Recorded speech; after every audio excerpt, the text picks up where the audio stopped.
Welcome everyone to Lady Eagles softball here on tax day. Hope everyone got their taxes filed on time. I know I did mine at the very last minute because I had to pay money, and I hate that with a passion. I got Kobe Kelly here with me today. We got Harmony Grove Cardinals in Vilonia playing your Vilonia Eagles. Kobe is going to cover starting lineups for both teams for you here quickly. Starting off with the Harmony Grove, we've got kind of hard to read some of this writing right here, but I'll do my best. Batting first, number 20, playing left field, Brooke Roush. Batting second, number 17, playing third base, Briley Roughton. Batting third, number 21, pitching, Grace Bryant.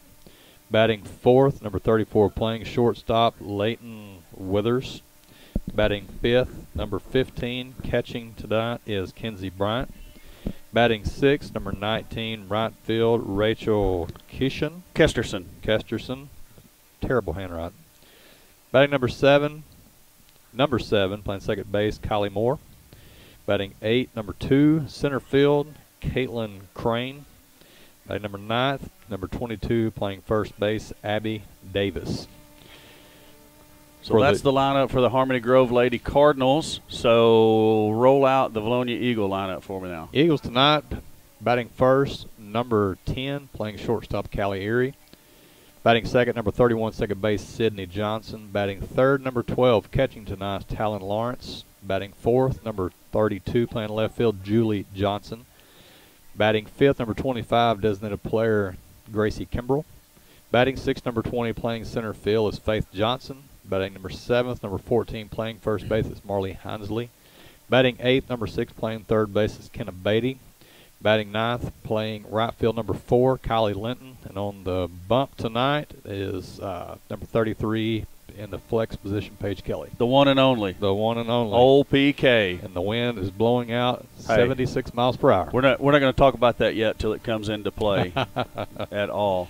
So Harmony Grove, a talented team. They are in the 3A classification. They're in the top 3 in that class. Rosebud is the overwhelming number 1 ranked 3A team. And then you've got Bald Knob and Harmony Grove kind of right there, 2A and 2B in the 3A class. And then pretty much it drops off quite a bit after that. There's a couple other teams that could challenge Bald Knob and Harmony Grove, but I think they're the only two that can challenge Rosebud. Rosebud with a very talented lineup.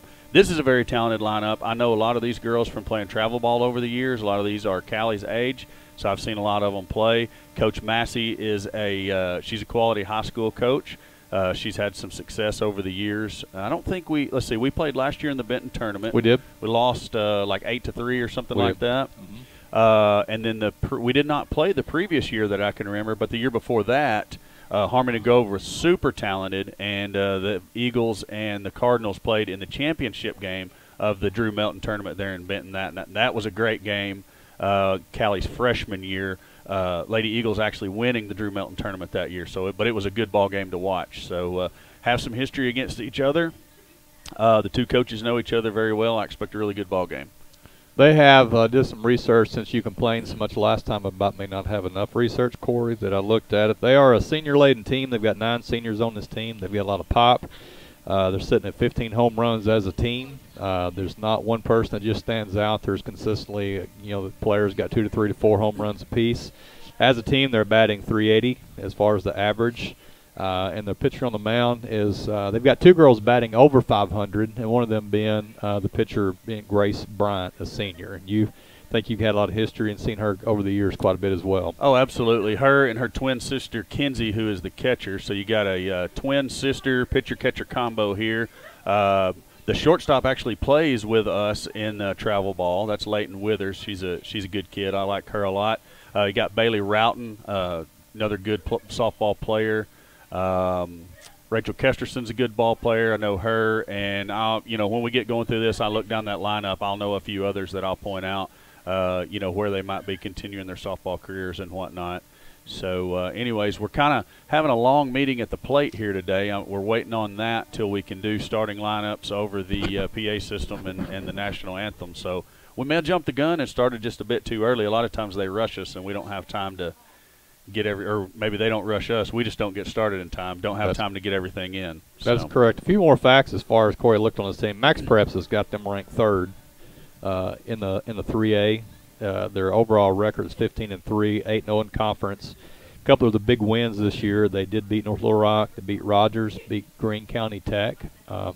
Greene County Tech's a good 5A quality team overall, so it's going to be a good game tonight. You know, the weather, last night we played up here in a junior varsity game. It was really cold. Today's about 80. So it's a beautiful, beautiful day for softball, but also you look at it, Corey, it's winding down pretty quick. Indeed it is. So you can see the meeting at the plate is over. I'm going to take my headset off and step over to the PA system, and we'll have the national anthem. We'll be ready to play softball. I'd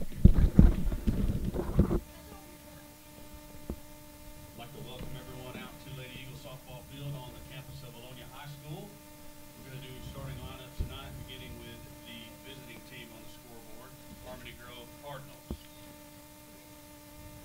Leading off and playing left field, number 20, Brooke Roush.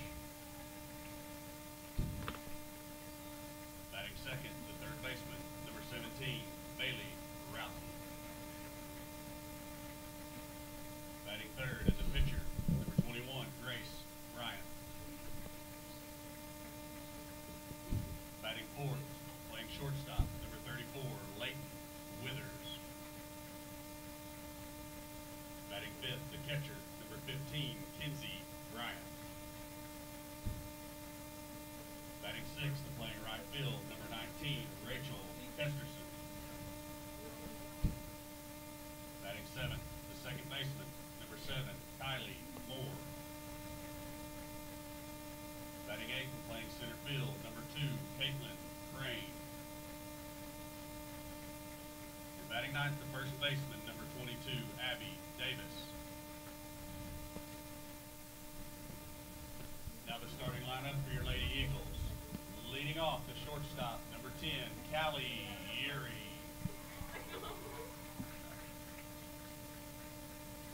Batting second, the second baseman, number 31, Sydney Johnson. Batting third, the catcher, number 12, Talon Lawrence. Batting fourth, playing left field, number 32, Julie Johnson. Batting fifth, the designated player, number 25, Gracie Kimbrell. Batting sixth and playing center field, number 20, Faith Johnson. Batting seventh, the first baseman, number 14, Marley Hinesley. Batting eighth, the third baseman, number 6, Kenna Beatty. Batting ninth, playing right field, number 4, Kylie Linton. And the flex position, your girl in the circle, number 33, Paige Kelly. I'd like to ask everyone to please stand. Gentlemen, remove your headwear for the playing of the national anthem.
Cardinals, number 20, Brooke Roush.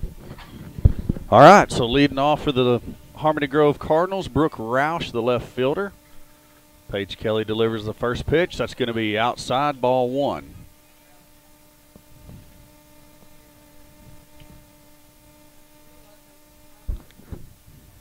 And Kobe, we weren't 100% sure if we'd see Paige in the circle or not. Coach Sullivan going with those crafty lineup maneuvers quite often, and we've seen her listed as the pitcher before and actually, you know, just kind of be in the lineup just in case. A little surprise right there. Hey, it's okay. The second pitch misses outside for ball 2. Roush swings at that one, tips it off. Looks like a kind of a changeup inside there. Foul ball, strike 1. Count is now 2-1 on Roush.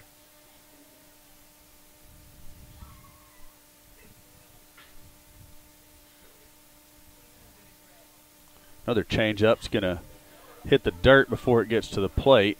Counts now 3-1. Really want to make them put it in play right here, Corey. And most times statistics show when that first runner gets on base, they're going to score at least like 60 or 70%. So you really want to you got a good defense behind you. You want to fill the zone up, make them put it in play. Paige delivers. That one misses low. That's ball 4, so the leadoff is aboard via walk. Now batting number 17, Bailey Roughton. So that brings up the third baseman, Bailey Roughton, number 17. She's one of those players that I talked about earlier I have some history with. She can hit it, and she can hit it a long ways. I would suspect she'd be one of those ones in the home run category you were looking at on your study there. Big cut there, foul ball straight back for strike 1. Good pitch on the outside corner right there. It was a good cut. Paige is going to have to really, with a team like this and the wind blowing out, you're really going to have to work the corners pretty well, not leave anything. Team like this is seasoned, experience. They've seen a lot of good pitching before. Yeah, a lot of these girls, 4-year starters for the Harmony Grove Cardinals, and have seen a lot of success. They're kind of like Vilonia over the last 4 years. They've always either been to the championship game or semifinals of their state tournament, so they are seasoned veterans for sure. There's a hit up the middle. Erie dives just off her glove, so that's a base hit for Roughton, and the Cardinals have 2 runners on now. Great stop right there by Callie Erie. Went way to her left on that play right there. Good just to keep it in the infield there. Great effort. Just couldn't come up right there with it.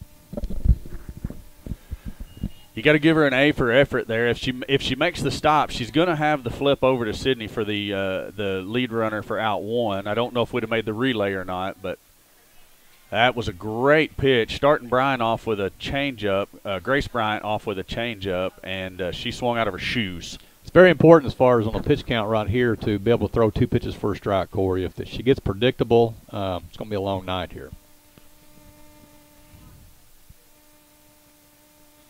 Another changeup's going to miss high for ball 1. So it counts 1-1, and Roush is getting a pretty substantial lead out there at second base. Did the old pickoff move in baseball. Oh, yeah. Curveball misses off the outside corner, 2-1. Need the Glenn McKay in 1 over 2 Pete, if you'll remember that play. Oh, I love that play. It's one of my all-time faves. I've explained that to so many people. Half of them just stare at me like I'm speaking Swahili. So that one's going to miss low and started off ahead 0-1, and quickly now it's a 3-1 count on Grace Bryant. And you know, that's the thing with these Harmony Grove batters. They're not going to chase bad pitches. You're going to have to make it look like it's on the corner to get them to swing at it. That one misses outside, and the bases are loaded on the walk. And Coach Morris comes out from the dugout. Not a good way to start a game, Corey, overall. We've got, you're falling behind with a good team right here. Bases loaded, no outs. What we need right now is a ground ball. We need a force out here. We just need an out somewhere without the game getting out of hand with a gapper. Batter's going to be number 34, Leighton Withers. She's another one of the players I'm very familiar with. She's got a lot of pop in that bat, so you want to keep it down and, just like you said, keep it on the corners and get her to pop something up, or hit an infield ground ball and let's get a force out at the plate, and everybody can take that deep breath and a sigh of relief.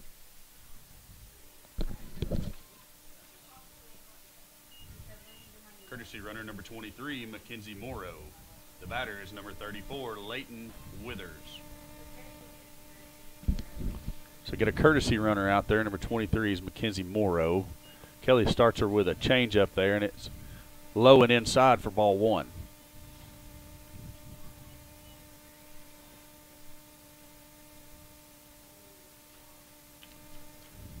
Fastball misses off the outside corner, 2-0.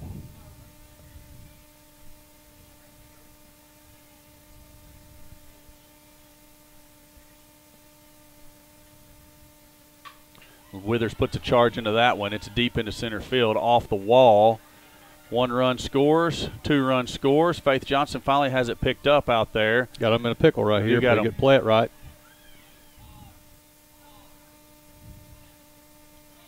Got to make a throw.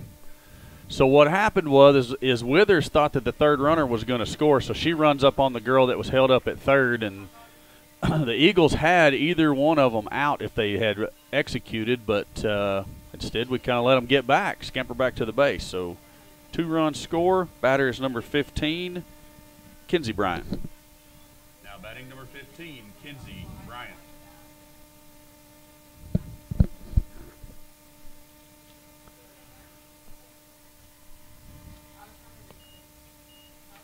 First pitch low and inside for ball 1.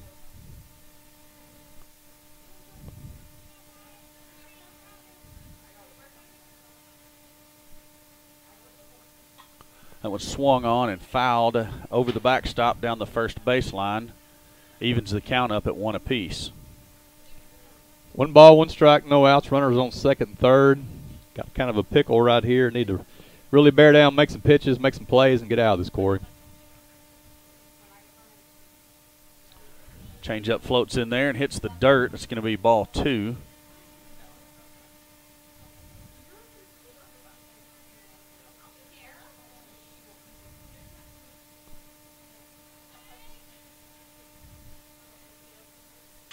That was lined right back up the middle.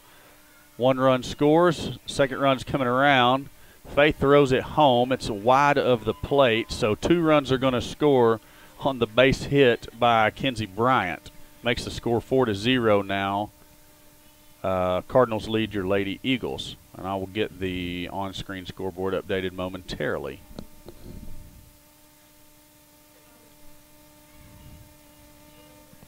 Courtesy runner number 8,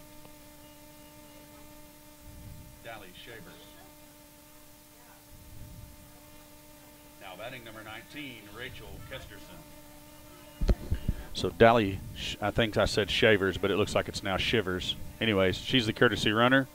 Rachel Kesterson is the batter. As I said, Eagles trail 4-0.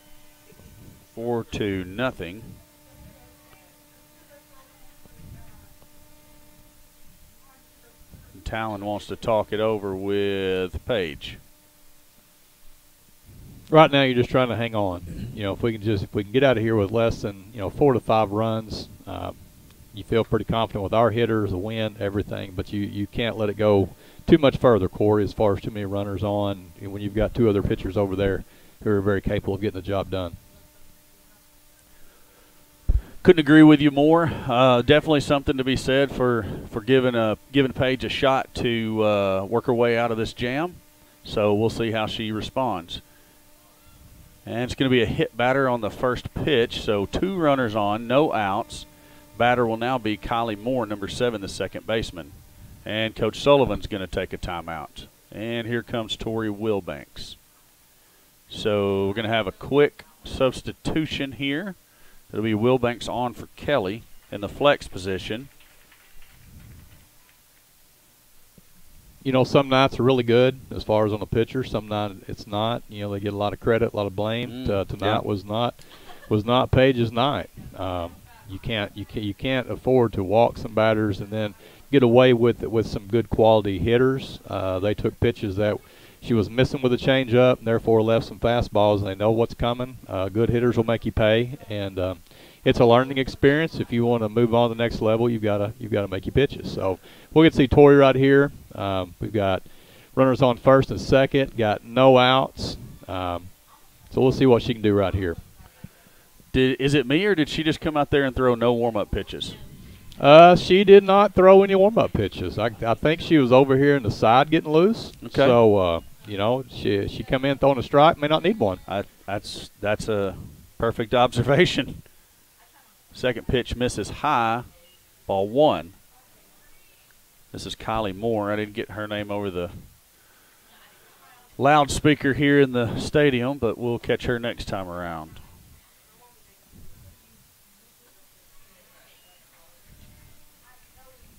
Two balls, one strike. Tori missed a little bit outside on these last two right here, so needs to get back in here and focus, hit one on the corner. Let's turn a double play and see if we can get an out right here. That one's over the inside part of the plate. Faith Johnson gives it chase. It one hops the fence. One run's going to come around and try to score. She goes back. Same situation. We've got them hung up again. Let's see how we do it this time. Talon throws down to second. Sydney's going to go to the girl at third, and she gets back safe. And I don't know how in the world these Cardinal runners keep getting themselves in the worst possible case scenario and slipping out of it. I don't know, but they're pretty crafty with this right here, Corey. Did they score one or two right there? Just one. One, okay. Now batting number 2, Caitlin Crane. So it's going to bring up Caitlin Crane, number 2, to the plate. The bases are loaded. No outs. First pitch misses. Wow. Oh, dang. Misses off the inside corner there. For ball 1. Also see right here, Corey, the second baseman is tipping pitches. I noticed that. I was wondering if you were going to say it first, if I was going to have to. That one's low. It's ball 2. You don't see that in baseball. No. The boys are a little bit more ruthless. That pitch catches a good part of the plate. It's a strike. 2-1 is the count to Crane.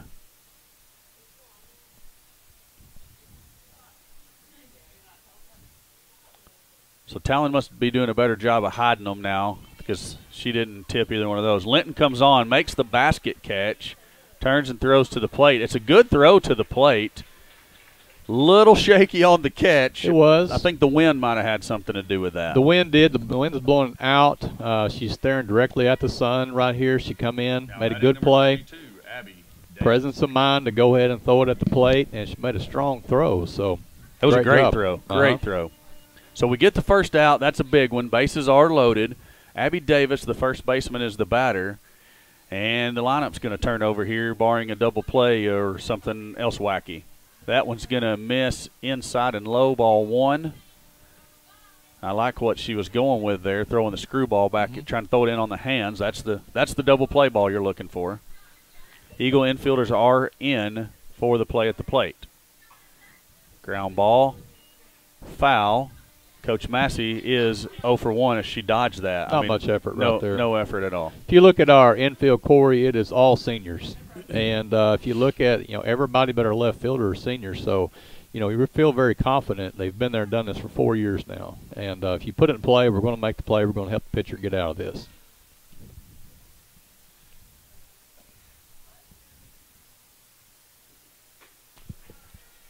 That pitch misses high. 2 balls and a strike to Davis. Our outfielders and the infielders as well has got to realize this wind. Oh, and, absolutely. When they make a jump or make a break on a ball, you're going to have to really get on your horse. That one is hit deep to left field, and it's going to be foul, but it is out of the park.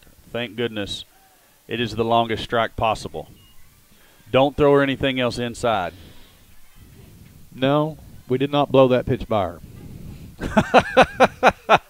Not even close. Not even close. I'm going to go curveballs away and hope it doesn't float back in after I see that swing there.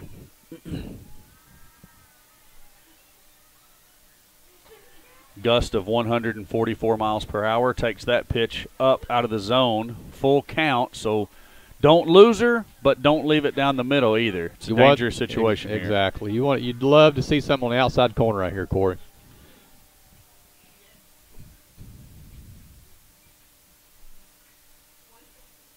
There it is. Got the check swing.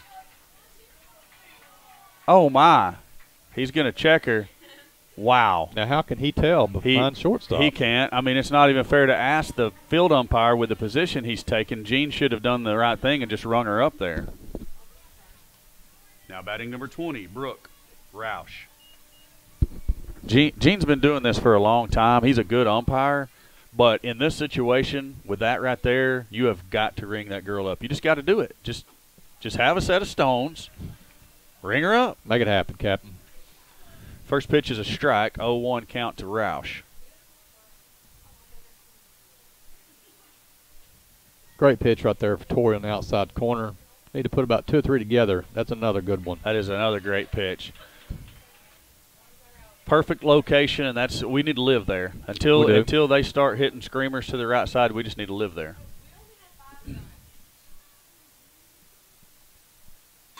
Pop up to center field. Faith is playing the win. She's back. She has the catch. She's going to throw. Erie cuts it in the middle of the field. She's got a runner coming behind her, and Sydney Johnson can't hang on to it. We're going to score another run there. So Cardinals get 1 run on the tag up. They get another run on an error, and it's now 7-0. Cardinals lead your Eagles.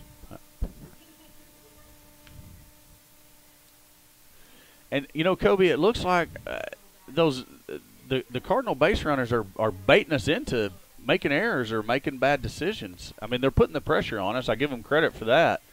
But it ain't nothing we hadn't seen before. The Eagles have just got to do a better job of maintaining composure and making them pay for, you're exactly right on that. We had an opportunity for 3 outs. Now, granted, your pitch is, the pitch is not helping you, so it kind of puts you in a bind. But when you have the old saying is when you got somebody in a pickle, you got to grab them right there. 2 balls, no strikes. Yeah, 2 outs though. 2 outs, gotcha. Yep. So this is Bailey Roughton, number 17, third baseman. I don't remember what she did the first time, but I don't like seeing her come through the second time around. Good pitch there by Tori. Curveball outside corner, strike 1. Makes the count 2-1.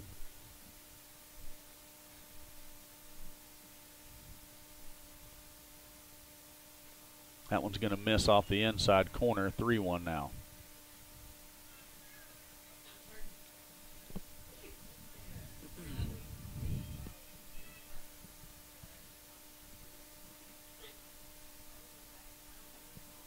And it's another walk, so it's going to bring up 21, Grace Bryant.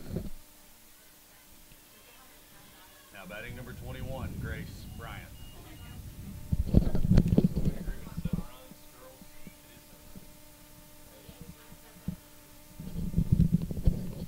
So Grace Bryant is the batter.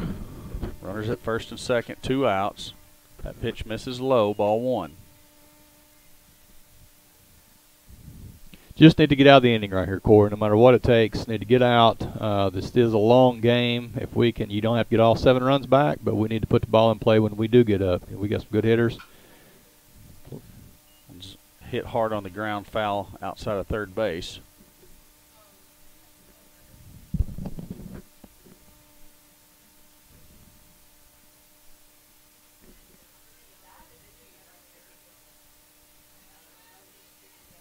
One ball, 1 strike, 2 outs. Runners on first and second. Eagles down 7-0. Going to get out of this one right here. That one's up and out. 2-1 count to Grace Bryant, rather.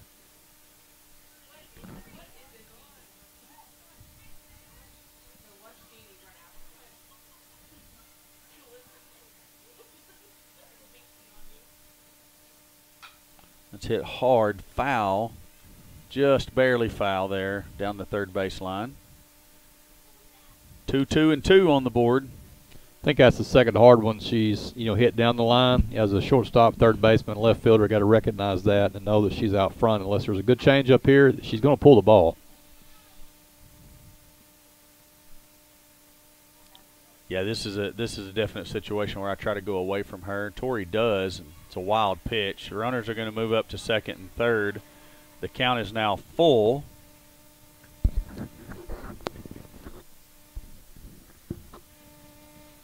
Need a pitch right here. 3 balls, 2 strikes, 2 outs. Put one on the corner, pop it up. Let's get out of here and go hit. Chop down to Erie. Over to Hansley, and that is thankfully going to do it for the top of the first. I got to play Shake It Off after that inning. You got to shake it off. That's all you can do right there. A lot of game left, though, Corey. You look at it right now. We're down 7. Not a great way to start. Pitching was a little bit off on that one. Torrey come in, gave up a hit or so, but still yet to keep it with the 7 the way the game started.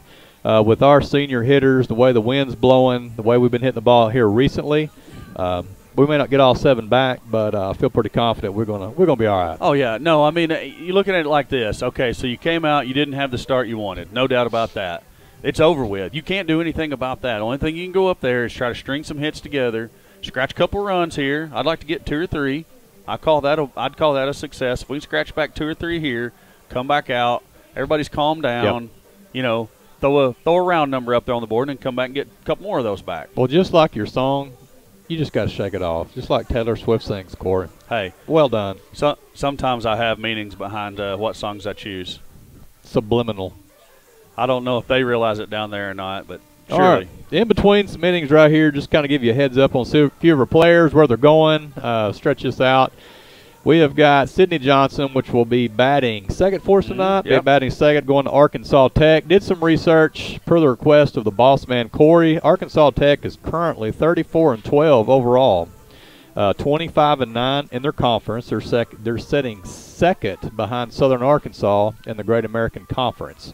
So, like they got a lot of youth on their team, but looking at the roster, I know that Sydney's going to step in, a good player like she is, and is going to have a great career up there. Oh, you know, it's the thing about when you get up there, it's you don't have to worry about volleyball track or anything else. When you play softball at the collegiate level, it's the day you step on campus till you leave, and if you're not succeeding, it's all on you because you get the opportunities. 100%.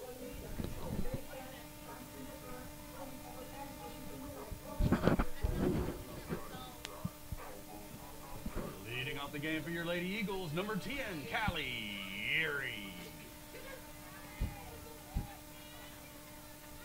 So Erie leads it off for the Lady Eagles from the left side of the plate. First pitch from Bryant. Oh, wow. Okay, so we're going to play that game, are we? Torrey threw no less than 3 pitches in that exact location that were called balls. Now, they didn't have the velocity on them that pitch had, but still yet, same location, different pitch call. Erie chases that one, and she hits it right to the left fielder. And basically, I don't think that's a pitch she probably swings at if she doesn't get the first one called a strike. Well, that as well, but Corey, you got to think is in a normal day, that ball is more than likely going to go down the line and tail to the left because the left-handed hitter, and that's going to be down for a single or a double. But when the wind is blowing at Mach 6, a ball like that in the air, it's going to hold it up right there. So I understand where you're coming from, but on a normal day, that ball right there gets down. Yeah, good point, good point. I mean, she did what she needed to. I mean, she stayed down her line. She reached out there and got the good part of the bat on the ball. And, I mean, I know what she was shooting at, and it just kind of floated a little too far. Left fielder got it. Good play by her. And that's an excellent pitch right there because Sydney decided out of her hand that was a ball, and it fell right down the pipe. It was a great pitch. You got a senior out there on the mound. Is that right? Correct, yes. Okay. Been there and done that. Played a lot of ball. Misses way outside that pitch, which, I mean, I know what she's going for there, but you gotta leave it just a little closer than that to get another talented and experienced senior to chase. 1-2 is the count to Sid. Talon Lawrence is standing over there on deck awaiting her turn to bat. A little bit of miscommunication between the pitch and coach and the pitcher, apparently, as she cannot get the sign. You would think that if you got twins pitching and catching, they would just read each other's mind and know what's coming. Oh, yeah.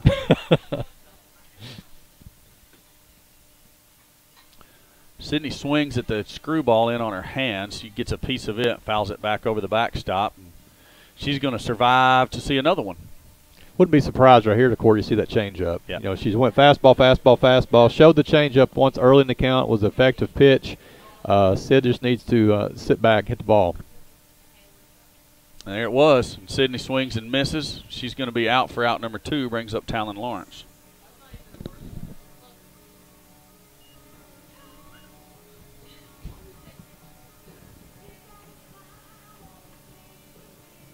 batting number 12, Talon Lawrence.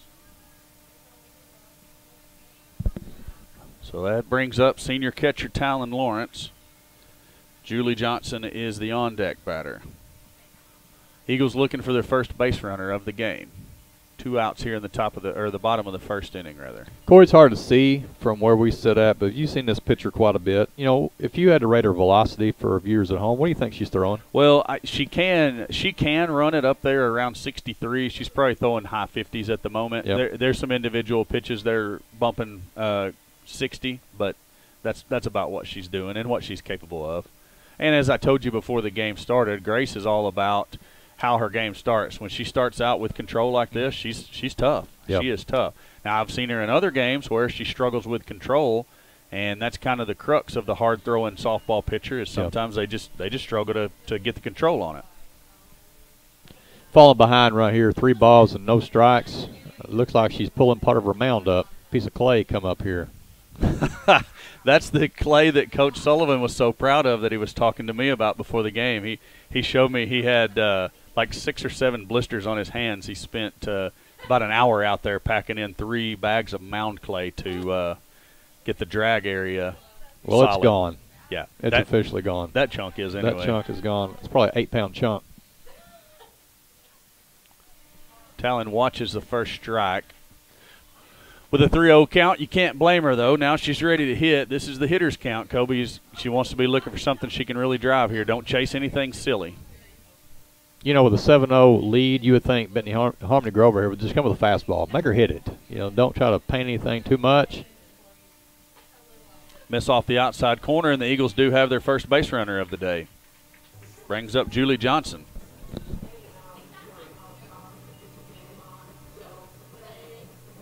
We're going to get a courtesy runner here. Now batting for your Lady Eagles, number 32, Julie Johnson. Courtesy runner into the game, number 15, Brooke Crisp. And we pulled another piece of clay up there, Corey. There's another big piece. I wouldn't leave it laying there because all that's going to amount to is somebody catching one in the teeth. Yes, it is. So Brooke Crisp is on to courtesy run for Talon, who drew the walk, and the freshman Julie Johnson is the batter now. First pitch misses well off the outside corner for ball 1, and you know this may be wild Grace that we're seeing now. You hate to see a pitcher struggle, no matter who it is, but still, yeah, if it benefit the Eagles here to get some runs.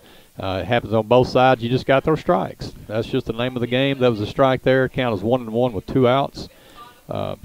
Nothing ever good ever happens on a walk. Oh, no, never. Never, no matter what level that you're at. Softball, baseball, walks will kill you. It's hurt us tonight. Yeah, let's see if we can make this one pay. Julie chases the changeup, and Coach Sullivan's shaking his head down there, but I'm going to tell you right now that's a pretty good changeup. That's hard to see. I mean, as hard as she throws and you're sitting there trying to react to the speed that she's throwing at, and then the changeout comes in probably 12 to 15 miles an hour slower than that fastball, it's tough. But not only that, the location of it, Corey. Yep. It was a perfectly placed inside corner. So she didn't leave it up. She didn't leave it in the middle. It's a seasoned pitcher. Making her pitches. 2 balls, 2 strikes, 2 outs right here.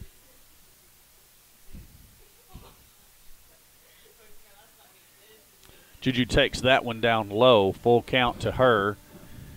And the Eagles looking for their second base runner of the day. Runners will be going right here. Runners be going. Yeah, definitely. We need one to hit the sorry to interrupt right there, but we need to hit the bus barn, Corey. Oh, I'm all about the bus barn. It's my favorite place. That is a line drive down the left field line. It falls foul.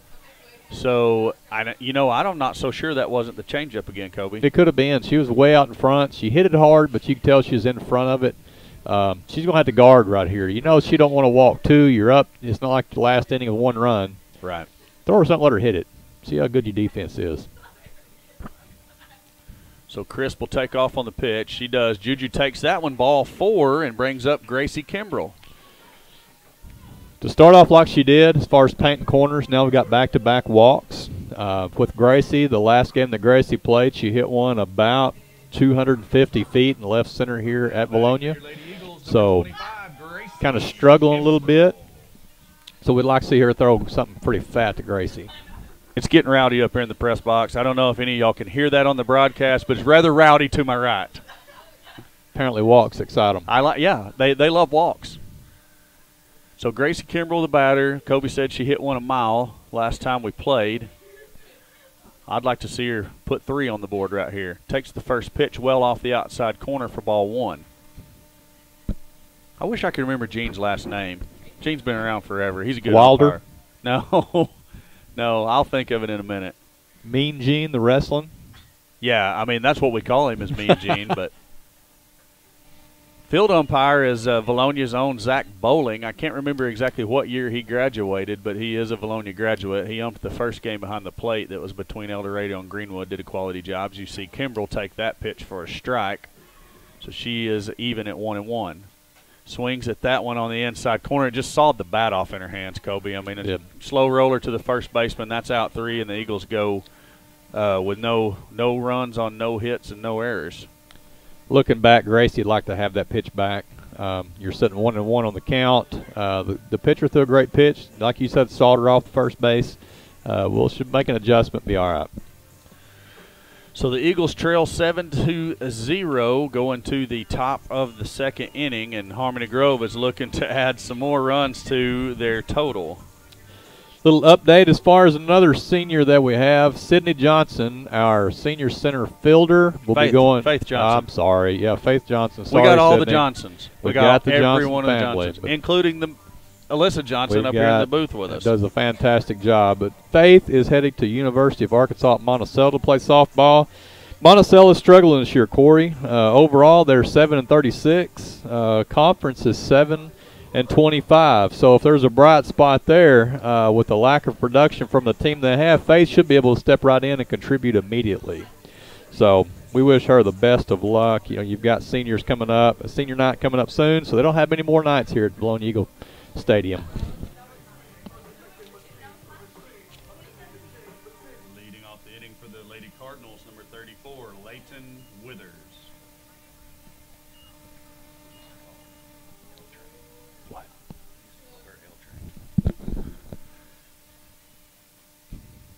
So Withers digs in. Wilbanks remains the pitcher. First pitch misses, down and in, ball 1.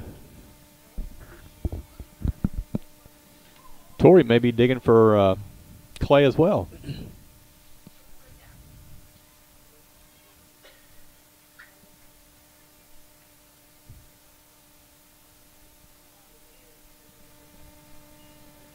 Two balls, no strikes. That ball was down right there, so we need to come right here and hit us a corner, get us back in it, let your defense work.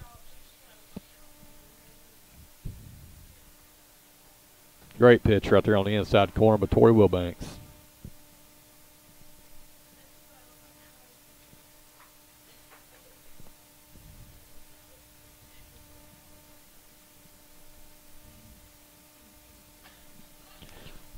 Popped up a mile high, and it's going to get out of play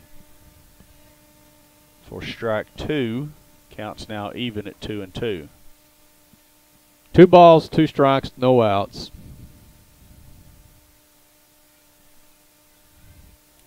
Looks like right field, Kylie Linton, they've got her in quite a bit right here. So they may have a scouting report on where she hits the ball. Well, let me tell you a little story about Miss Withers. She was playing with us on a travel team out in Tulsa, Oklahoma, in a big exposure tournament out there, a big showcase. And I saw her hit a ball to right center field no less than 275 feet. Faith Johnson calls off Erie. Good work by her. She has, I think Erie was going to have it. She ducks at the last minute, but Faith doing a great job of being loud enough to get Erie out of the way. No collision, no harm, no foul, out number 1. Great communication right there between your second baseman, your shortstop, and your center fielder. Plays like that is what gets people hurt. And she was loud. We could hear from the press box up here. Great job, Faith. Totally botched that intro there. Sorry. You did. Sorry, Kenzie. It freaked me out because I looked down and I couldn't see 15. I could only see 5, but see the one, that terrible writing you were talking about. Yeah. No, you should have got it anyway. My bad. I'll go down there and shake John Bryant's hand in a little bit and say, my bad, buddy. Didn't mean to slide her. It's going to be a number in Erie's not going to be able to glove it, and that's a Texas leaguer for a base hit. Single. We'll have a courtesy runner for Kinsey as she is the catcher. Batter's going to be number 19, Rachel Kesterson.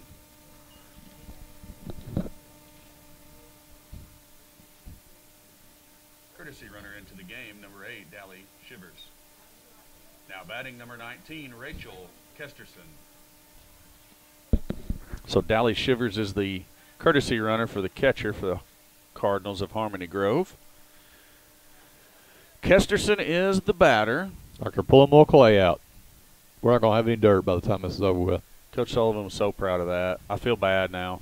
I feel bad.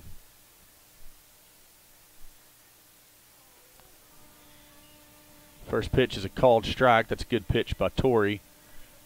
In my effort to watch more clay being dug up there, I noticed that Tori's going to need to be careful to not get called for an illegal pitch, as her toe came exactly 8 inches off the ground on that last pitch.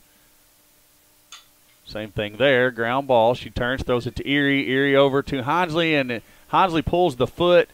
I don't think the throw was going to be quite in time anyways. It would have been close, but Hinsley pulls the foot while she stretches. So we get one out and the lead runner at second base, and the batter's now going to be number 7. Batting number 7, Kylie Moore. That's Kylie Moore. And what I like seeing there, Kobe, is the wherewithal of Will Banks to know where the play is. Immediately. The ball was hit back to her. You know, one thing you always teach a baseball or softball player is before the ball is pitched, if it comes to me, where's it going? There was no hesitation with Tori right there. The ball went back to her immediately. And that nobody was there. She threw it across the bag and knew a shortstop was going to be there. And I'm glad you mentioned that. That was my favorite part of it. Tori turns and throws it to the spot, trusts that senior shortstop Erie is going to be there, and Callie catches it coming across the bag and makes the turn. And we didn't complete the play, but hey, it looked good in the process. Good pitch there by Tori trying to get Moore to chase. She holds back. 1-2 is the count. 2 outs and the runner down on first. But you know, if we could have got that, you know, something about a double play. Fires them up. You know, especially in softball, it's a tough gig. I would have played PYT on a double play to end the inning. I might have sung along.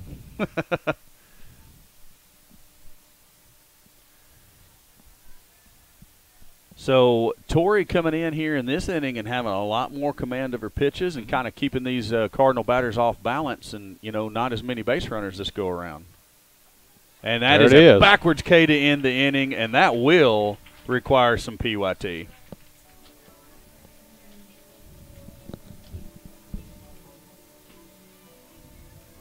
Gonna get a few while we're in between innings, Corey. Just a heads up on a few things. Your daughter, which you don't give a lot of credit to, because I know you do a lot of commentating, you don't want to sound like you're giving her too much credit, but Callie Erie's had a great 4 years here. Paige had an opportunity to play with her this past year. Is a great softball player, but a great character that really helps the young ones out as well. Is headed to UCA next year, so a few games left here in the Eagle uniform. As far as UCA, did a little research on them. Corey already knows, but overall UCA is sitting at 22-19. In the conference, they are 11-7 with a lot of homegrown talent in Arkansas that's going to be headed to UCA. And by talking to him and others, the future's really bright for UCA. Most assuredly. We're really proud of Callie getting to chase her dream and play college softball. She's wanted to do that since she was about 9 or 10 years old, and said a long time ago she wanted to play Division I, and that's where she set her sights, and she made it come through, with a lot of hard work and effort, and I'm very proud of her. So is her mom. A lot of homegrown girls. We got several Arkansas players on there, and I think a record for Coach Kewen recruited 3 in-state players in the same class. And one of the things he told us during the recruiting was, man, it's really hard for in-state players because, if they come here and they don't play, I have people showing up at my door talking to me instead of just calling me on the phone. They usually don't drive from California.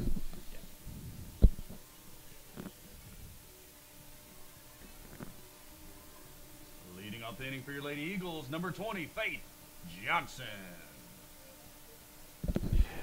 Yeah, you got that right. So he went from not making it hard, or not making it hard, but not necessarily his forte. He was upfront about that in the whole process, and we love Coach Q to death. It was just one of those things he told us. I mean, as a matter of fact, that's the way he handles his business, and luckily, 3 in-state girls in the same class are going to go there. Jaylee Engelkiss from Greenbrier, the pitcher, is going to join, and so is one of Callie's teammates on her travel team, Tyler Vernon from Pangburn. So we're proud of those 2 girls too. Callie's known them for a long time, and they're all really good friends, and they're excited about their opportunity. 1 ball, 1 strike, no outs to a Faith Johnson right here. 2 outside pitches. One was called a ball, one was called a strike. Seems that's what you're trying to do with her. And one thing, that ball was out. 2 balls, 1 strike. Corey, as well, when you recruit, it shows that Arkansas, we've got a lot of good ball players, Central Arkansas, but you bring a lot of fans. Absolutely. And when you can bring parents, friends, alumni, grandparents, it's exciting. And when you win, everybody wants to be a part of it. That's right. So Faith works a 3-1 count now, and Grace Bryant continues to try to stay away from her. She knows Faith has some power on the inside, and even running through the box, Faith is able to get her hands through most of the time and hit that right center field gap. So Cardinal pitcher choosing to stay away, goes away again, and Faith slaps that one down the line. It's going to be fair. Excellent hit by Faith. She makes the turn towards second. Cardinal left fielder gets the ball in, and Faith Johnson has a base hit. That's going to bring up Marley Hinesley. Great job by Faith Johnson right there to put one down the line. The left fielder, I thought that was a double all the way. Left fielder got to it quick, made a strong throw. But anyway, when you fall behind like this pitcher did with 3 balls and 1 strike, you can kind of sit back and drive the ball. And great piece of hitting by Faith. So talked about Tori in the top half of the inning coming out and doing a great job on the mound, her second chance out there. And the Eagle hitters kind of so far look like we're maybe going to follow suit here in the bottom half of the second inning. That's true. This pitcher, you are correct. She was really, really good the first couple batters. And she is a great pitcher, but she's not hitting her spots in this inning here so far in the latter part of the last inning.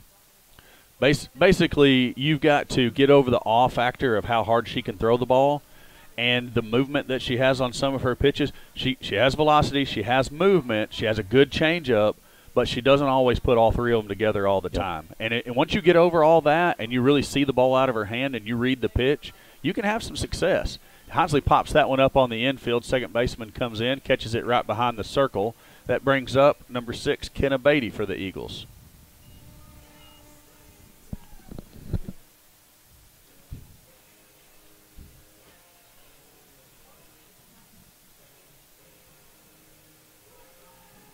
Batting for Vilonia, number 6, Kenna Beatty. So Beatty, the senior third baseman, digs in for her first at-bat of the game.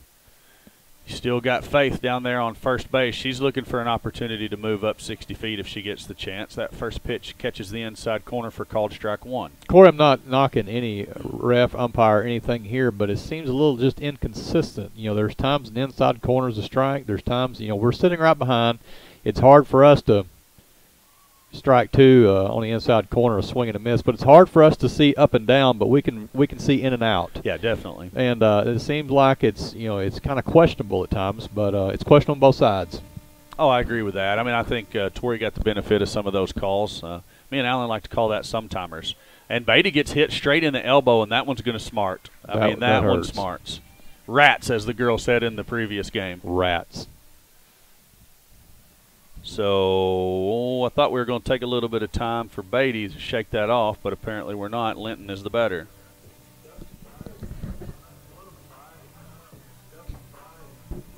Up next for your Lady Eagles, number 4, Kylie Linton. So Linton, the senior right fielder, bats from the left side. She's looking to put something on the dirt. Now, one thing I will say about the left side of the infield for the Lady Cardinals is they're no newcomers to see in the slap game. I mean, they know how to play it. Bailey Routen's going to pin her ears back and come charging hard. So if Linton wants to slap her way on for a base hit, she's going to need to 2 or 3 hop it right at the shortstop.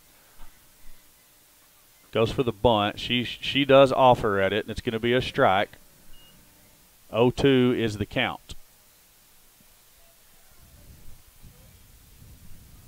Erie awaits in the on-deck circle. Faith Johnson's on second, Kenna Beatty on first.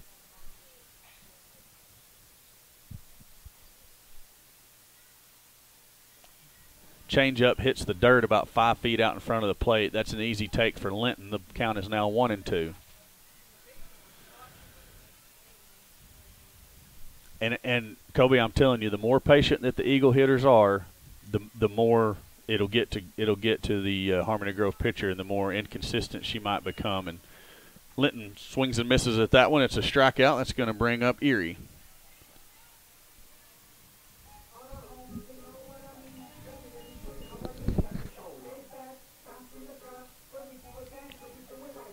Up next for your Lady Eagles, number 10, Callie Erie.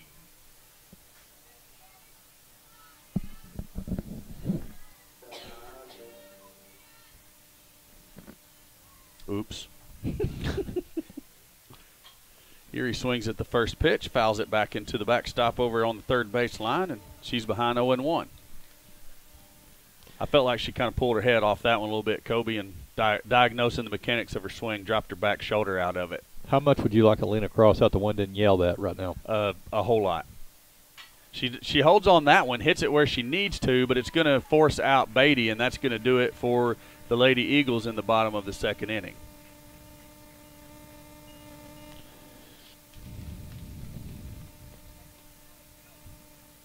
Did some looking while we're changing innings right here at some former players as well. Sydney Waiter down at ULM. Overall, they're 22-17 conference. They're 9-9. Sydney's thrown, I think about 30-something innings in there. 4-3. ERA is really good. So, her being a sophomore, playing in a Division I level, she's holding her own, doing a fantastic job. So we're always proud of our Eagle alumni to go to the next level. Like you said, if you look at these statistics, I want to say it's 98 to 99% of high school athletes do not go across to the next level, and to have that many, it's a testament to the hard work that's put in and the dedication. I know you said a few minutes ago about Callie, and what people fail to realize is how many hours that you spend in a batting cage, many hours you spend at a park, playing when it's 105 degrees or when it's freezing cold. They're not fair weather fans, so it's rewarding. Definitely. You did do your homework. You looked up the Warhawks of ULM. I got tired of you blasting me and calling me not like Allen. Now tell me what their conference is, because that was our discussion the other day. That was not on the line of questions that we talked about, so I don't appreciate you putting me out there on the island like that. Leading off the inning for the Lady Cardinals, number 2, Caitlin Crane. It is a conference. Okay, I'll go with that. All right.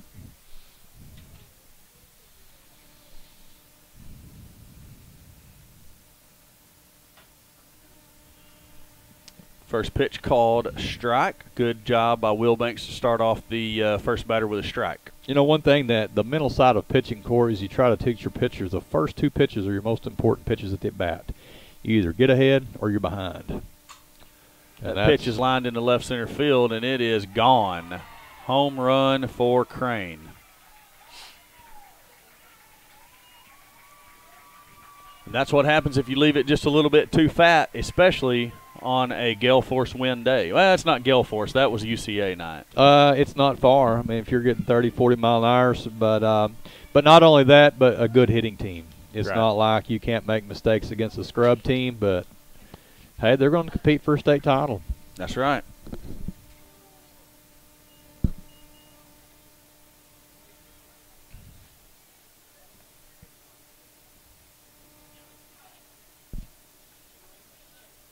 Now batting number 22, Abby Davis.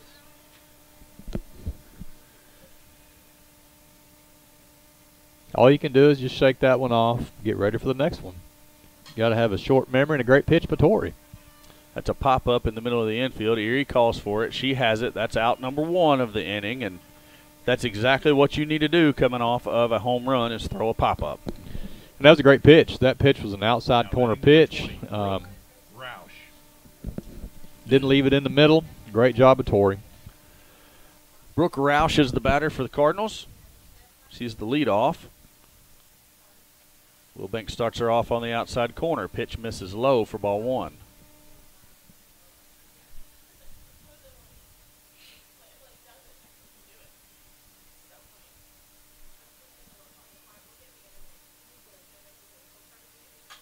That one's in on the inside half of the plate. Faith comes in, plays it off the first bounce. That's going to be a base hit for Roush. It brings up number 17, Bailey Roughton.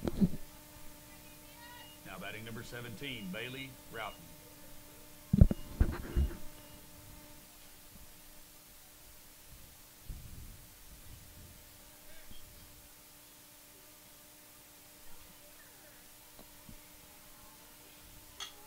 It's another pop-up. Faith's going to come in and call Erie off on that one, and she has the catch for out 2. Runner holds it first, and the batter's going to be the pitcher, number 21, Grace Bryant.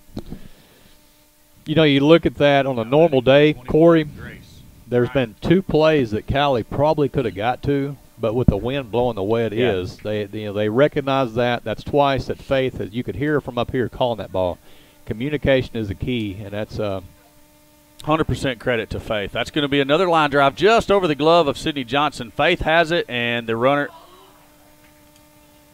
wow, the runner was toast at third base. Don't handle the throw, and it squirts through into the dugout. So not only did the runner make it to third, she gets home due to the ball going out of play. Bryant goes down to second. And we're going to have a courtesy runner for her. That's number 23, Mackenzie Morrow. Courtesy runner into the game for the Cardinals, number 23, Mackenzie Morrow. Now batting number 34, Leighton Withers. So Leighton Withers is the batter. Eagles trail 9-0 now. I'm way off on the inning too. We've got too much good action going on up here with all your extra stats and things to talk about. Corey, you ask and you shall receive. Hey, so get off my back. I'm doing the best I can. No, I'm loving it. I will take my commentary and go sit in the stands. This keeps up. ESPN called me the other day, just saying. Well, it's a pop-up down there to Beatty. Beatty has it. That ends the inning. And the Eagles trail now by a score of 9-0 going into the bottom of the third inning. Got another player here for you. Going to go back for a few years.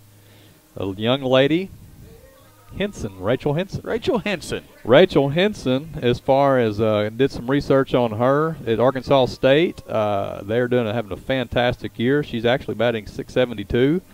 Player of the week 2 times this year, leading in RBIs. She was a first-team All-American last year. They won their World Series. And so a lot of hard work there. Congratulations to her and Keith Henson. Happy for her success. And I will throw another one out there since we're not going to score some runs. One named Kristen Wade.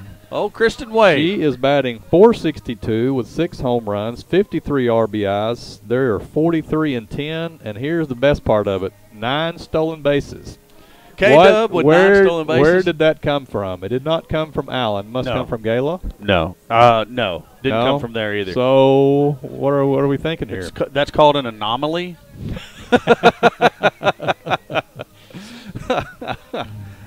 Alan, if you're listening in, you can look that up in the dictionary to figure out what it means. Leadoff batter this inning for the Eagles is going to be Sydney Johnson, followed by Talon Lawrence and Juju Johnson.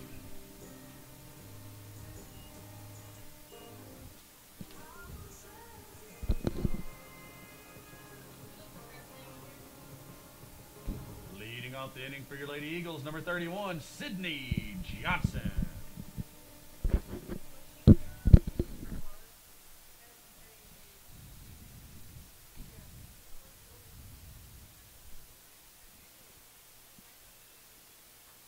Sid swings at the first pitch, and it was in on the hands, and it's fouled down the first baseline. One thing, since we're kind of talking, Corey, about umps and everything else, I'll never understand how when you've got an umpire behind shortstop and there's a check swing. Nice change up right there for a swing and a miss. No balls, 2 strikes.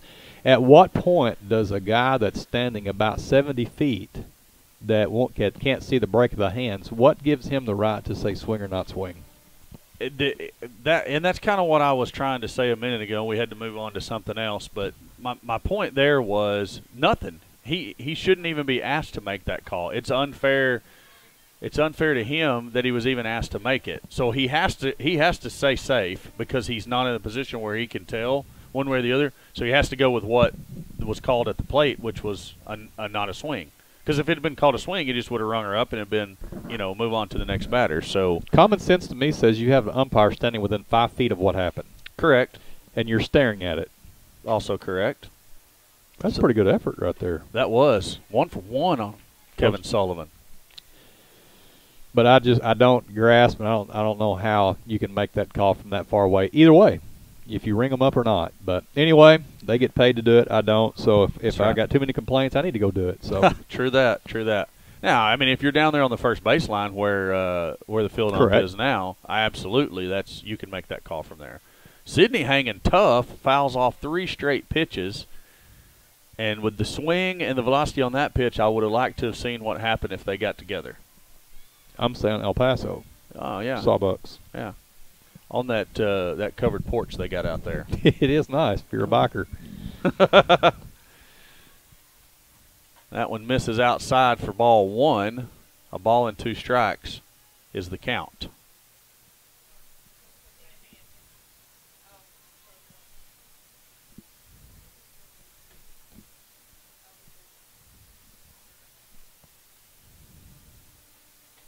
That one's outside for ball 2. Got a great at-bat going right here. She's battled with 3 good pitches there. Therefore, she needs to be looking for the changeup right here, Corey. She's missed away twice. She's been pretty consistent with that changeup. So comes back in, and Sydney fights another one off, and this is a really, really quality at-bat Sid's got going here. No matter what happens here, when you've seen about 8 pitches, it's been a good one. She's not had any bad swings.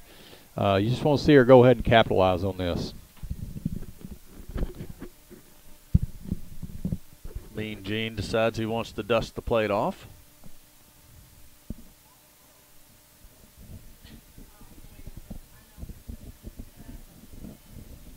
He's obviously got a great fan, and James Gibson is listening to us commentating on some of the things I'm saying. So James Gibson, a Louisiana native. Officer James Gibson, correct? And Sydney gets caught right there with that changeup we were talking about earlier. That's a battle of a pitcher and a batter. It just so happened on that one right there, the pitcher won. Brings up number 12, Talon Lawrence. She's the catcher for the Eagles. Now batting for your Lady Eagles, number 12, Talon Lawrence.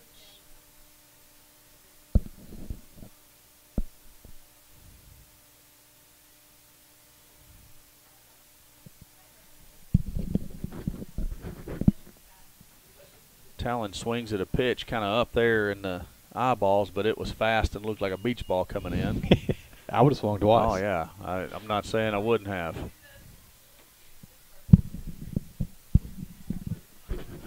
Yeah, that old the high heat is hard to lay off of. She gets that one off the handle. It's a slow roller to the Roughton. Roughton has it over to first base, and that's out number 2. Brings up Julie Johnson. You know, the pitchers went through started out really strong, then she missed a few spots, and Corey, this inning she's spot on again. Number 32, Julie. She's throwing a fastball and a changeup hitting corners right here, sawing her girls off. We got to adjust.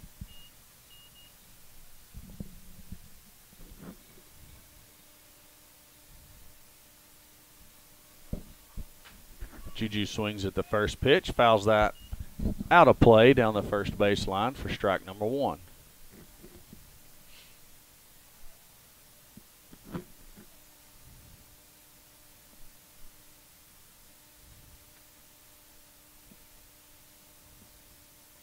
Juju swings at that changeup we keep talking about. I would have swung at it too. Yeah, no doubt. No doubt. I would politely ask the pitcher not to throw that pitch. I'm not sure she You're up 9-0. Come on now.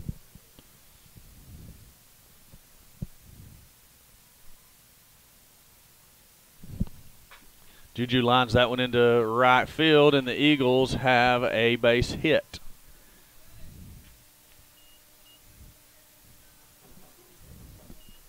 Brings up number 25, Gracie Kimbrell.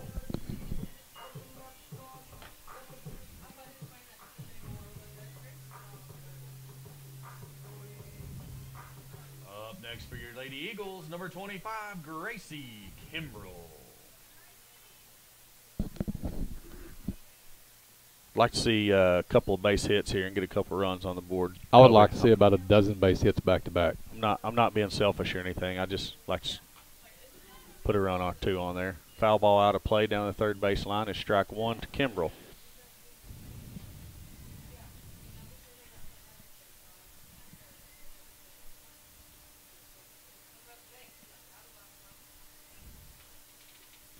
No balls, one strike, 2 outs. A great piece of hitting by freshman Julie Johnson right there with an 0-2 count, taking an outside corner and taking it the other way. Great piece of hitting.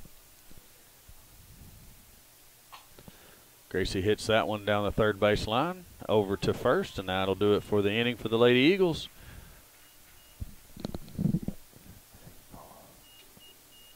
Last one I have for you tonight, Corey, and I will leave you alone and quit researching stuff, but we have got Courtney Rulin at line softball. They're currently sitting 31-9 overall, 14-4 in conference. You probably have more information. I think you said last game she is playing some second base. Did she get hurt? You know, I don't know the extent of it. I don't think she's injured to the point she can't play, but I think she's kind of got a nagging injury going on. I talked to her and her parents last week up here. They came by and watched the ball game, and they told me she had been hurt a little bit. And they had brought her home, going to have her go to their own doctor and get it looked and see if they could, you know, tell what's going on. Looks like we're going to have a new pitcher. Kimbrell's out to the circle in the top of the fourth inning here. You know, if at this point you're down 9-0, if you try to look at some positives, Tori Wilbanks come in and got out of the situation, gave up a few runs, a few hits, but overall kept the ball in the corners. You know, did a pretty good job.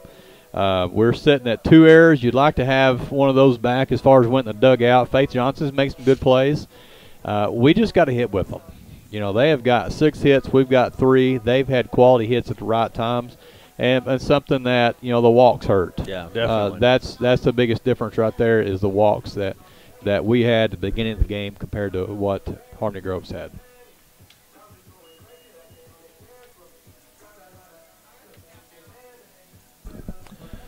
Kenzie Bryant will be the batter leading off the inning for the Lady Cardinals. Leading off the inning for Harmony Grove, number 15, Kenzie Bryant.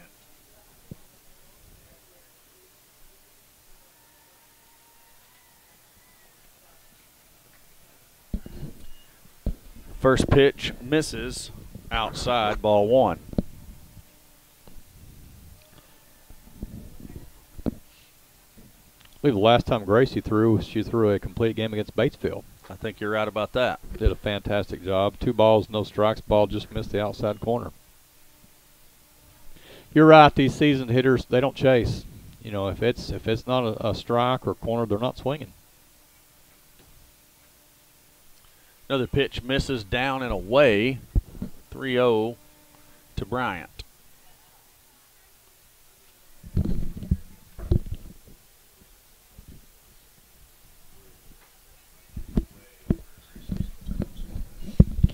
That ball was up. Looked close, but from up here it's hard to see. So got a base on balls. Need to fill up the zone right here and let our defense work.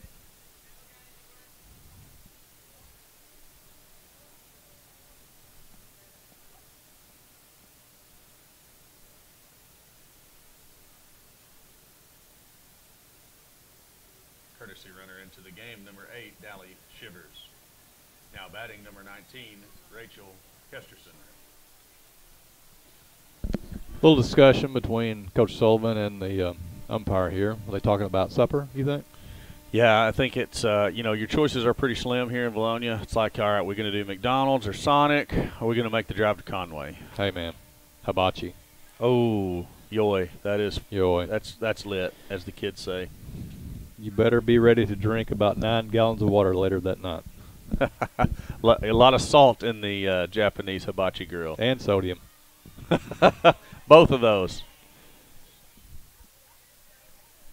So the wild pitch lets the runner move up 1 base. The count is 1-1 on Kesterson. Harmony Grove with a runner out there at second with no outs here in the top of the 4th. That's called strike for strike 2, 1 and 2.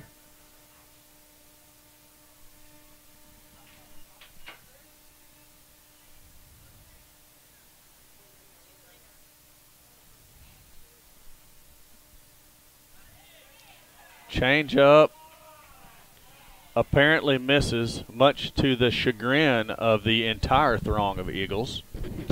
The nest. The whole nest. The nest was a cackling on that one. And he goes ahead and rings her up on the curveball, catches the corner, put her in the books, out number 1. Great sequence of pitches right there by Gracie. Batting number 7, Kylie Moore. The changeup right there was not called a strike, but it changes the eyes and changes the speed for that next pitch. First pitch misses off the outside corner for ball 1. Kylie Moore is the batter.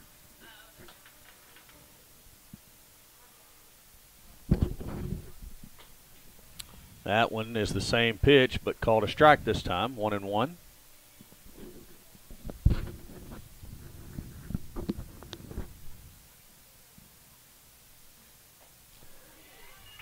Sets up for Moore to chase that pitch, which was nowhere close, but good job by Gracie disguising it as a strike. A ball and 2 strikes is the count. And here comes the changeup. Moore reaches out and barely gets a piece of that one, fouls it off. She's going to fight to see another one. Corey, if anything, that right there also changes the timing up. When you're sitting dead red fastball nonstop and you see that on your front foot, yes, you did. Holy calzone. 2-2.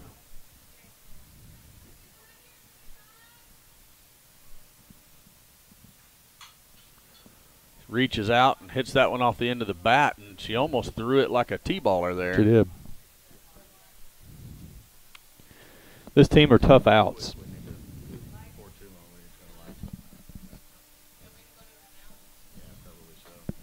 Ball outside right there. It's going to go 3 balls, 2 strikes. Full count. Don't lose her. Get one over the corner here, and let's see what happens. Good pitch. Sydney Johnson dives and just can't get it. Faith comes up throwing. We're going to have a play at the plate. Kimbrell cuts it. Double clutches the throw back to second, and runner safe at second, and runner scores, and none of that should have happened. Go ahead. I don't know, Corey, how they have the cutoff system that works right there, but that ball should have never been cut. You had them dead to right. In my opinion, it was on throw. It may be a catcher that makes that call. Unless you yell cut, the ball comes all the way through. Yeah, I don't know what the system of cutting the ball is either, but that was the point I was going to make. There was that somebody needs to communicate, and the person who, you just need to communicate better.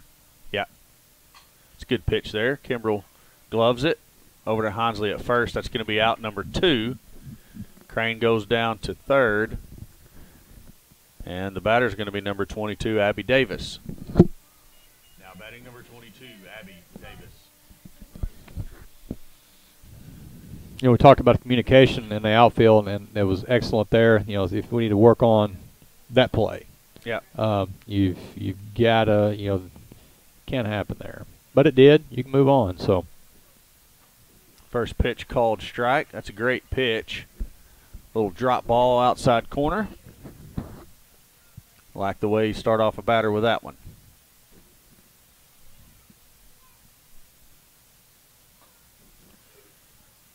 Tries to get her to chase. Doesn't do it. It's off the corner. It's a ball. 1-1 is the count.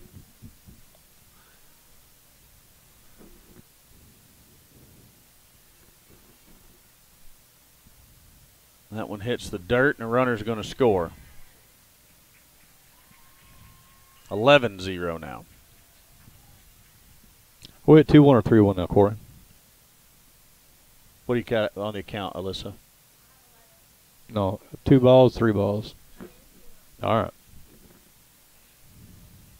And that's what the umpire flashes, so we're all correct up here in the booth.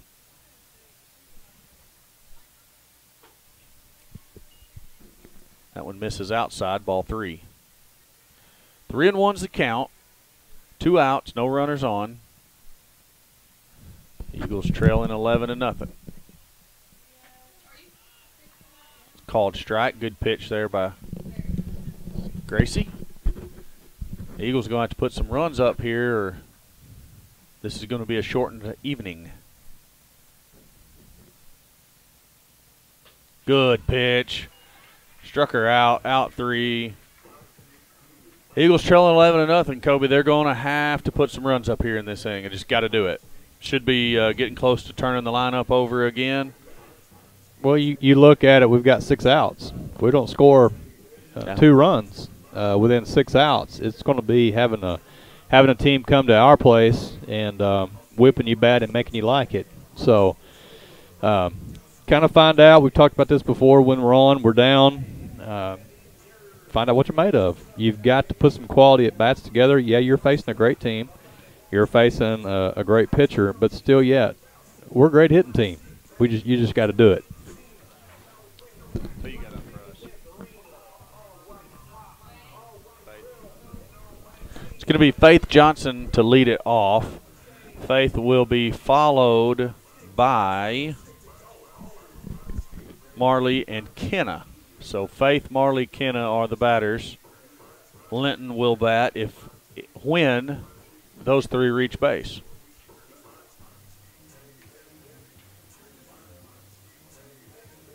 Corey, out of this team right here that we're playing, out of the 9 on the field, how many of them play highly competitive softball? 1, 2, 3, 4, 5. 5 for sure. Yep. That's pretty good for a 3A school. Yep.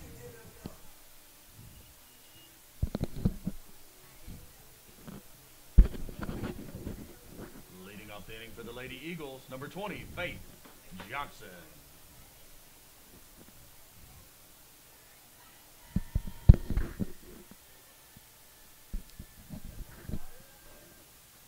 Faith swings at the first pitch, fouls it off of her leg, still in the batter's box, so it's going to be a foul ball strike.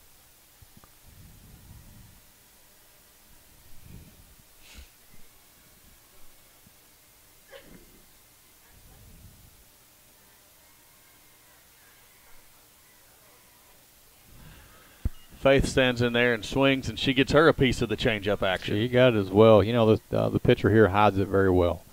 There's no keys you can pull off of. You got a hard thrower, motion's the same, tip your hat, great pitch, but we've got to, if it's not a strike, let it go. We got to have a better approach as far as to the changeup with less than 2 strikes. That's right.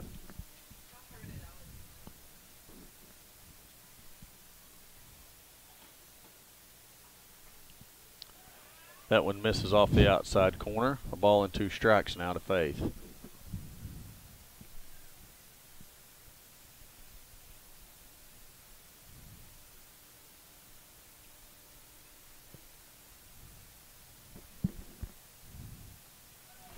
Swing and a miss, strike 3. It's going to bring up Marley Hinesley.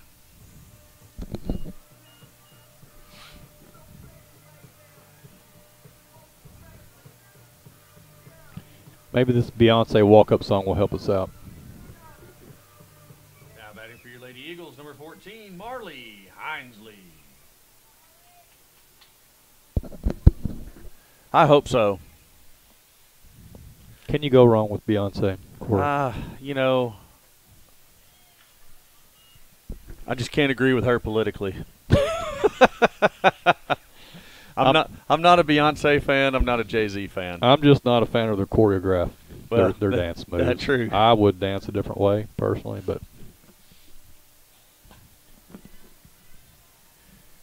it absolutely. Well, I'm not even going to get started. I'm going to leave it alone. come on, let me goad you a little bit right here. Let me just kind of prick you and see if I can get it out of you. It absolutely kills me how a thug drug dealer from New York can all of a sudden become the moral compass of the U.S. of A.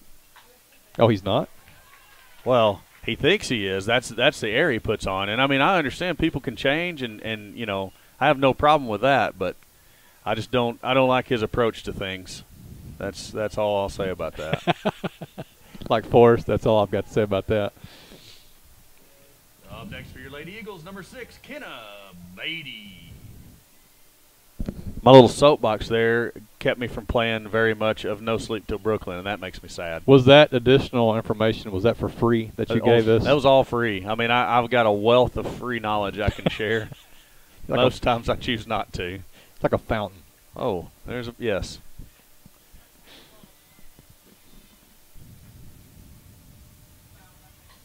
Beatty swings and pops that one up down the third baseline. Routen's giving chase, and I thought she had room to make the catch. Did it hit the top of the fence? Could you girls see that? Nope. So it's a foul ball right up against the fence. I think what happened on that, Corey, with the wind blowing as hard as, she gave up on it pretty quick. True. But when she got over there to it, it actually came back.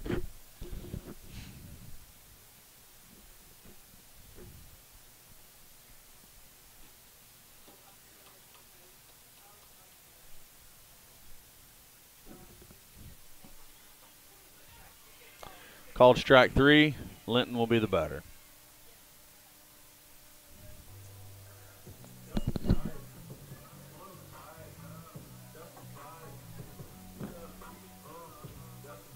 Up next for your Lady Eagles, number 4, Kylie Linton.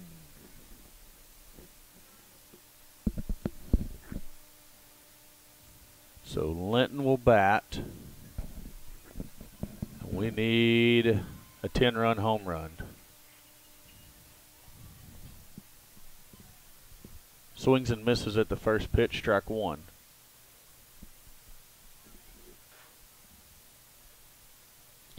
Seen the other day where Pottsville beat Greenbrier in the shootout, like 14-11, something like that.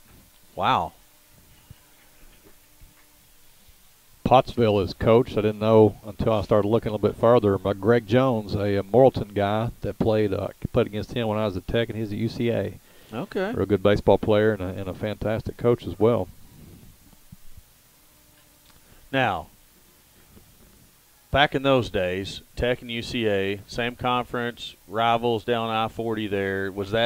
Did you feel the same amount of rivalry against them as you did the Vilonia Greenbrier rivalry in high school? No, they were we was in a conference with them at first. They pulled out, but still, yet when you look at it, the players didn't know. I mean, the players from all over. UCA had players from all over the state, all over the country. Tech had them from all over the state, from Texas, Oklahoma, Missouri. To them, it was another game, and so there really wasn't a huge rivalry there. And I've got to wonder, for instance, the Arkansas-Texas rivalry. Do you think any of those players really have a clue what that's about anymore? Or is it just old guys like us who remember how it used to be back in the Southwest Conference? Well, we was on the tail end of that as well, so I don't think we really fully understand. As far as I know, we've seen highlights and things, but to hear our parents and grandparents talk about it. But then Linton grounds out right there back to the pitcher and out. But to what you were saying, Corey, you got to look back then. There was no social media. When Arkansas played Texas, it was on a local station. Everybody in the state tuned into it. And now there's so many options. There's, the rivalry is not there. And if there is a rivalry there, it's because somebody said something and give you some locker room chatter. Mm-hmm. Yeah. But the thing what you look at, I think now with the rivalries that used to be, Greenbrier's a big rivalry. They are. But I'm good friends with them. And you look at, you play with them all summer. You play against them. You see them. You know their families. So you always want to win, but there's no hatred, no rivalry there. Oh, it ain't like when we were in school. There's no doubt about that. Well, you didn't know anybody. Right.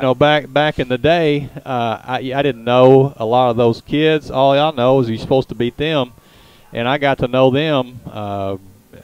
Ryan Reed, Jason Burroughs, John Simmons. Once I got to know them on a personal level, I thought, man, they're pretty good guys. Yeah, and, they're not too bad after all. Spent the night with them, spent a lot of time up there. They would try to beat us when we played them, and vice versa. But we still talk about it to this day. So, good folks up there.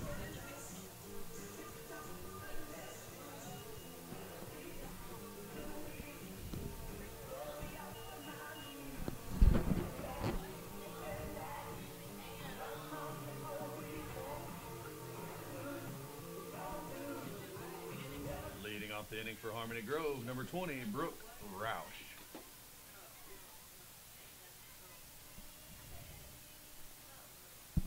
So Brooke Roush will be the batter. Kimbrell on to pitch another inning for the Eagles. First pitch called, strike outside corner. Correct. You know, we're coming down to 3 outs, Corey. We hold here, we've got the score.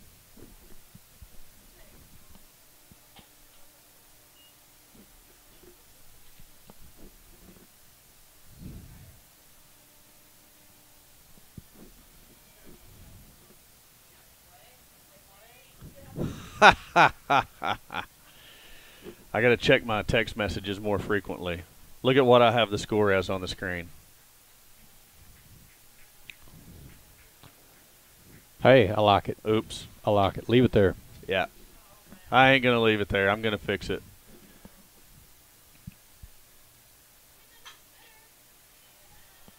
They would call that home cooking. It's another base hit by the Cardinal batter, Roush.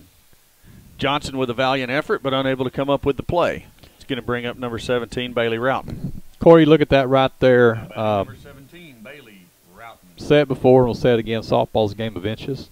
We've hit a lot of balls that's been right to them tonight. They've hit a lot of balls hard that's been in the hole, but they've also hit something like that right there, just found a way to get in.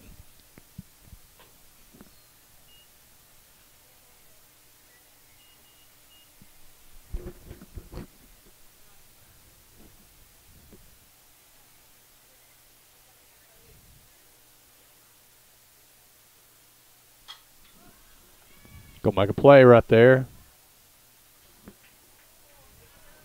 Ball was fouled on the right side. Kylie Linton made a good chase to it, just couldn't haul it in right there.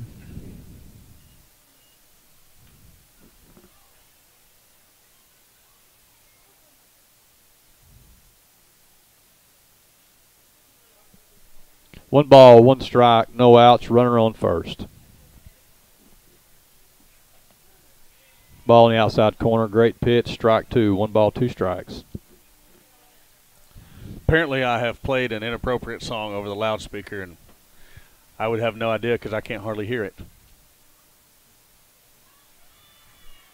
Pitch is in the dirt. Runner moves up to second. Counts now 2-2. Do you think it was footloose? It wasn't footloose. It was prior to footloose. It was whatever I played right before that, I guess. What did I play? There's probably a whole list of those, right? Well, if anybody can figure out what it is, I'll take it off the playlist. And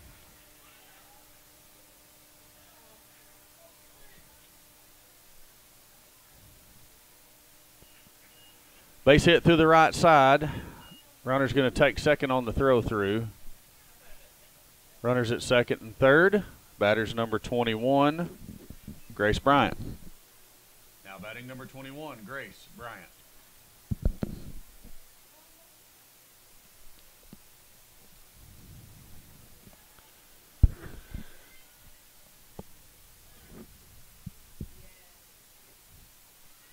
Pitch is in the dirt. Good dig by Talon there behind the plate.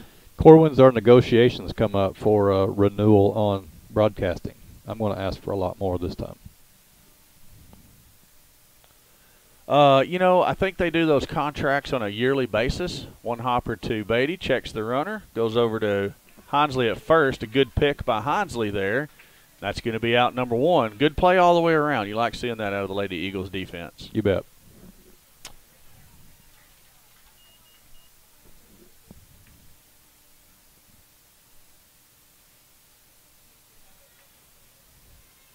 Runners on second and third, 1 out.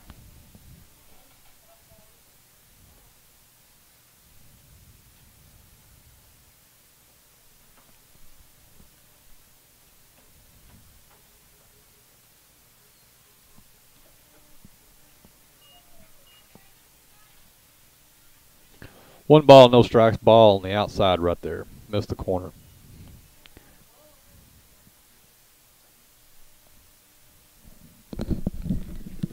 Ball low, 2 balls, no strikes.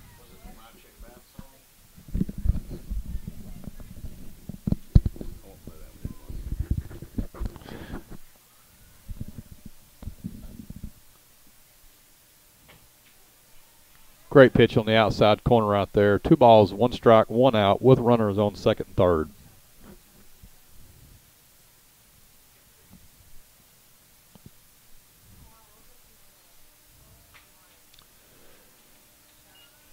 Withers chases that one after the previous pitch was called a strike. She is evened up now at 2-2.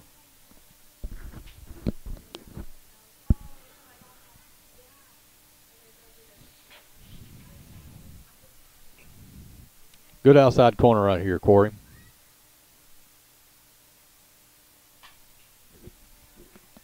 Another foul ball down the right side. This one hit a little more sharply. That just shows that they're tough outs. Yep. You know, if you're playing an average softball team, they swing and miss on that. But when you've got good teams like this, they foul off hard pitches and wait for something they can hit hard. And there you go. Base hit right back through the middle. Score 1. Another runner's trying to come around. Faye throws it through there. And Withers takes second base. It's going to bring up Kenzie Bryant. Now batting number 15, Kenzie Bryant.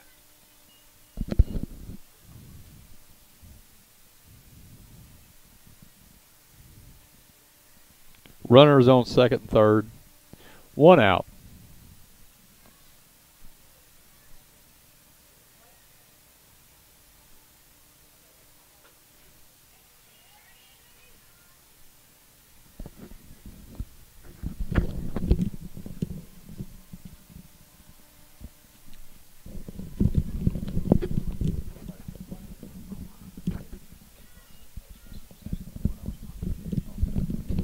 One ball, 1 strike. That ball was outside there.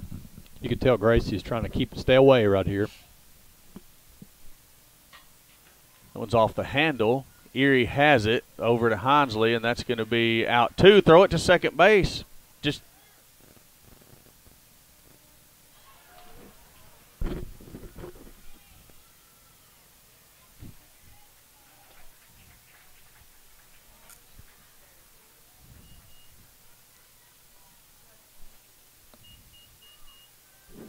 so a couple more runs scored there on a couple of Eagle errors. Corey, how about this weather? It's beautiful weather out. It is. It is. That's, you know, it's a great night to be outside. Finally got some good softball weather. First pitch is a ball outside.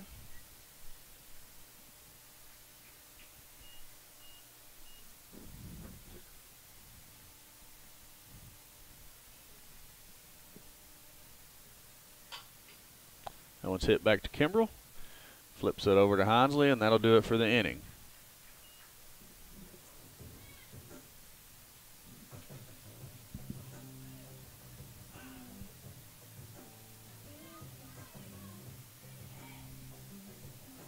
Eagles going to have to score 5 if they want to stay in the game here as they trail by 14 in the bottom of the 5th. It's going to be the top of the lineup, Erie, Johnson, and Lawrence. I would think at this point right now, with the way this game has gone, Corey, each individual hitter, like we've talked about in games past, just get on base. No matter what it takes, if you got to take one in the shin or take one in the back, just get on base. If you get on base, things happen.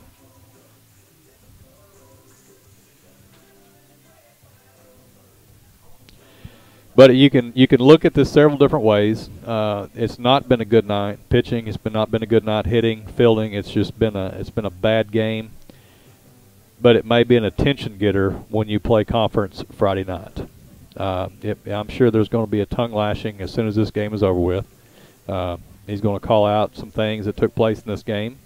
And we play Friday night a doubleheader last night against is it Searcy or Maumelle, Corey? Searcy. We play Searcy. So if you get it out of the system right here, be ready for Friday night.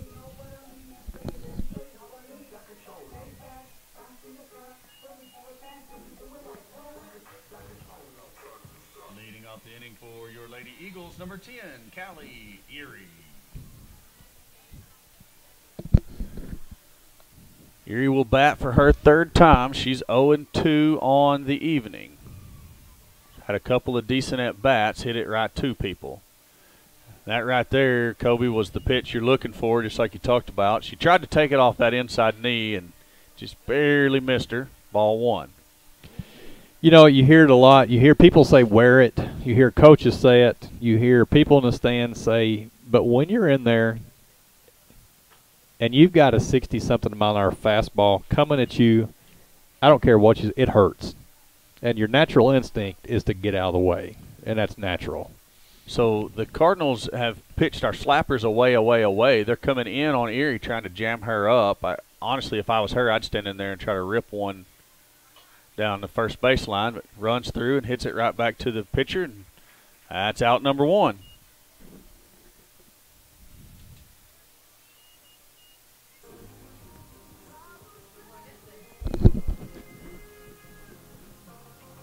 Now batting number 31, Sydney Johnson.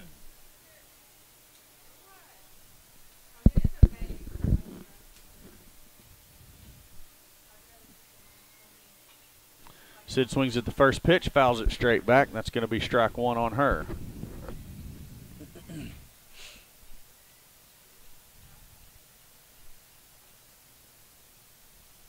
You know, commentating these games is a lot more fun when we're 14.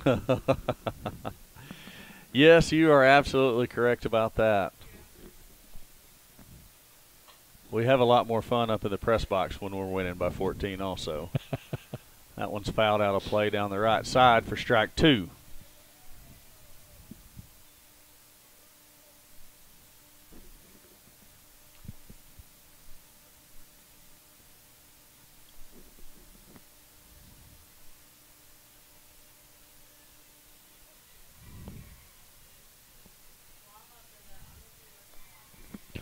No balls, 2 strikes, 1 out to Sid Johnson. The pitch, change up in the dirt. She swings at it, out number 2. Eagles down to their last out, and Talon Lawrence is going to be the batter.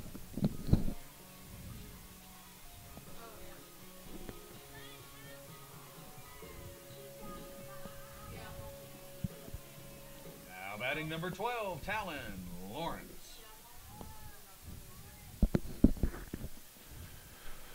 Juju over there on deck, she's waiting for Talon to get on base so she can have her third crack at it. First pitch ripped down the third base line, and Talon really got on that one. Kobe. I'm not a betting man, but if I was, I would think a changeup would be coming right here. You know, a good pitcher and a good pitching coach sees that Talon jumped on a fastball and turned on it. I bet they try to slow it down right here on her. 100%. I've been noticing a lot of the really good changeups that Bryant throws is when she gets ahead in the count. There it is. Did she tip that, or did it just get away from the catcher? She tipped it. Okay, so good job to get a little piece of it. Count is 0-2, so the changeup's definitely still in play. But I would suspect if they follow their pattern that they're going to throw something way out in the other batter's box. And then come back with a changeup. Yep. Nope, go with the changeup right away, and that's going to do it for the Lady Eagles and the ball game. So Eagles lose it by a score of 14-0, and a bit of a disappointing show. As you've said, you know, it's never as bad as it seems, and it's never as good as it seems, and we hope that we can rebound from this for Friday night's conference doubleheader against Searcy. Corey, I would think this would be what's called an attention getter. And I'm going to say if you go to the right field and listen to what Coach Sullivan's about to tell them, he's about to get their attention. There was really nothing good on tonight's game. Not knocking any of the girls. No, not at all. The girls went out. Sometimes it works out. Sometimes it don't. Tonight it didn't work out. But you still have to get their attention on this one right here. And I'm going to say Friday night we're going to come out. We're going to play lights out. So you got to have short-term memory when it comes to playing baseball or softball. You got to learn from your mistakes, pick up, get ready for Friday night. You got a couple good days of practice in Wednesday and Thursday to get better and get ready to play. Season's coming to an end. That's right. So we have some JV action Thursday night here at home for anybody that wants to come out and catch a piece of that, and then we have senior night Friday night here against Searcy, varsity doubleheader. Also Pee-wee night, so we'll have a lot of the Pee-wee players here in their uniforms. And if you've never been able to watch a Pee-wee night, that's a unique thing.